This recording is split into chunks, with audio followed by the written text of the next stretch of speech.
Auzubillahi minasyaitonirrajim. Bismillahirrahmanirrahim. Assalamualaikum warahmatullahi wabarakatuh.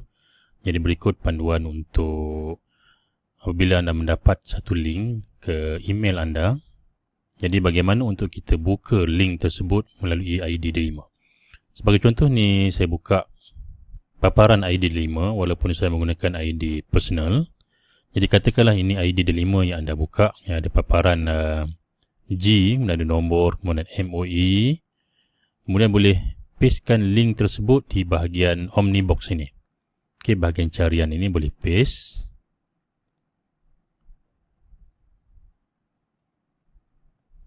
Kemudian klik enter.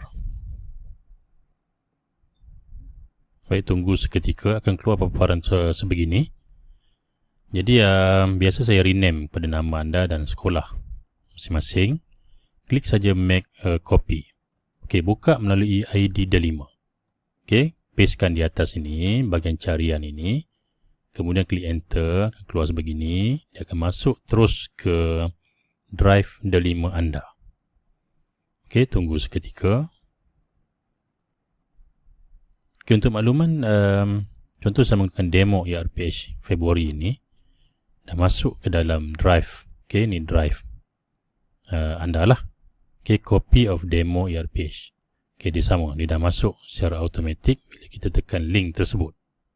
Yang ni adalah paparan Google Drive. Okay, paparan Google Drive. Jadi kita boleh klik new. New folder. Okay, kita rename kepada ERPH 2026. Kemudian create. Kita pindahkan yang copy of demo ini ke folder yang kita baru create tadi. Boleh tarik saja masuk.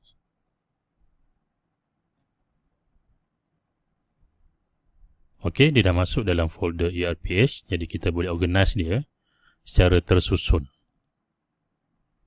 Okey, pertama rename kepada master copy.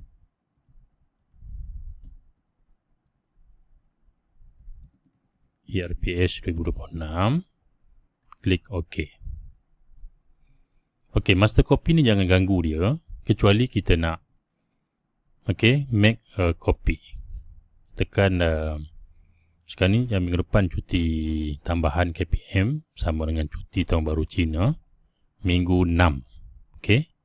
Kita rename dia kepada minggu 6. Okey, ni minggu 6. Seterusnya, daripada master copy, make a copy minggu 7.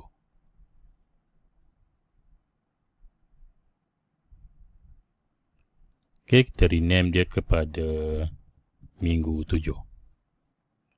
Okey, minggu 6 dan minggu 7. Okey, kita buka dulu minggu 6. Jadi ni ERPH minggu ke-6. Kita hanya klik di sini saja. Paparan muka depan minggu 6. Okey, siap ERPH minggu yang ke-6. Cuti tahun baru Cina. Okey, untuk kumpulan B, Khamis, Jumaat dan Isnin depan minggu yang ke-7. Okey, bermula pembelajaran untuk tingkatan 4 sebagai contoh. Tajuk haji dan umrah. Jadi untuk video ini, bagaimana kita dapat panduan untuk menyusun, organizekan folder ERPH kita setelah menerima satu link.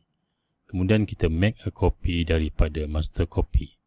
Jadi kalaupun kita ganggu minggu ke-6 ini, kita edit dan sebagainya, dia tidak akan ganggu master copy yang akan kita create ataupun make a copy minggu-minggu yang lain. Jadi sekadar itu saja untuk perkongsian kali ini. Sekian, terima kasih. Assalamualaikum warahmatullahi wabarakatuh.